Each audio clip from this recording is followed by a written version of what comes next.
नमस्कार मंडळी, मी सायली. माझ्या यूट्यूब चॅनलवर पुन्हा एकदा सगळ्यांचं मनपूर्वक स्वागत आहे. आज आपण बनवणार आहे 1 कप दूध आणि 1 कप पाणीमध्ये एकदम दाटसर, घट्ट आणि मलईदार रबडीसारखं शेवयाचे खीर. शेवयाचे खीर बनवण्यासाठी 1 कप एवढं शेवया मोडून घेतलेलं आहे.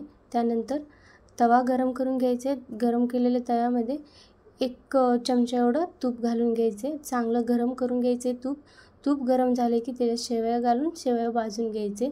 कधी पण शेवयाचे खीर उपीट बनवताना तव्यामध्ये शेवया भाजून घ्यायचे, कारण तव्यामध्ये चांगल्या प्रकारे भाजते आणि लवकरही भाजते. त्यामुळं शक्यतो तव्यामध्ये शेवया भाजून घ्यायचे. शेवया एकदम लालसर भाजून घ्यायचे. आपले शेवया किती छान भाजते तेवढं आपली खीर चांगली बनते.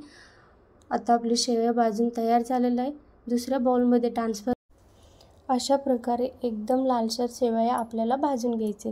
त्यानंतर शेवयाचे खीर एकदम घट्ट आणि रबडीसारखं होण्यासाठी 2 चमचा एवढं तांदूळ आणि 4 ते 5 बदाम 1 तासासाठी पाण्यात भिजून ठेवायचे. 1 तासापेक्षा जास्त भिजून ठेवलं तरी चांगलं होईल.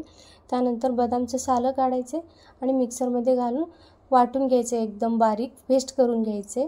अशा प्रकारे आपल्याला तांदळाचं आणि बदामचं पेस्ट करून घ्यायचे, एकदम पातळ दुधासारखं.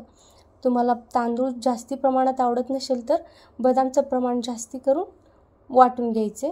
4 ते 5 बदामच्या ऐवजी 10 बदाम यूज केलं तरी चांगलं होईल. त्यानंतर एक कढई गरम करायचे. त्याच्यात 1 चमचा एवढं तूप घालून घ्यायचे आणि त्यानंतर सुकामेवा घालायचे. आपलं आवडती सुकामेवा यूज करू शकता. मी इथं काजू, बदाम, पिस्ता आणि मनुके यूज केले.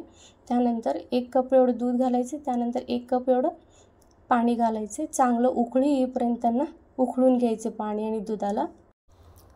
दूध आणि पाणी चांगलं उकळी आल्यानंतर त्यानंतर शेवया घालून घ्यायचे. शेवया घालून घेतल्यावर 5 मिनिटासाठी चांगलं आपल्याला शेवया पूर्णपणे शिजून घ्यायचे. शेवया शिजल्यानंतर बदाम आणि तांदळाचं पेस्ट बनवून घेतलेलं ते घालायचे. बदाम आणि तांदळाचं पेस्ट घातले की एकदम घट्ट होत राहते. त्यासाठी कंटिन्यू हात हलवायचं. त्यानंतर विलायची पावडर, साखर घालायचे. साखर आणि विलायची पावडर घातले की मग पातळ होते. जसं साखर विरघळते तसं पातळ होते. त्यानंतर 5 मिनिट आपण उकळवले ना मग घट्ट होते. त्यानंतर आपली गरमागरम शेवयाची खीर बनून तयार होते. आपण बघू शकता एकदम घट्ट आणि रबडीसारखं शेवयाची खीर बनून तयार झालेलं आहे. तुम्हाला तांदूळ नको असेल तर नुसतं बदामचं पेस्ट करून घातलं तरी शेवयाची खीर चांगलं होते. तुम्हाला रेसिपी कशी वाटली प्लीज मला कमेंट करा. रेसिपी आवडली असेल तर फ्रेंड्स अँड फॅमिलीमध्ये शेअर करा आणि लाईक आणि सबस्क्राईब करायला विसरू नका. मिळूया अशाच एक नवीन रेसिपीसोबत. तोपर्यंत bye bye. Thank you for watching.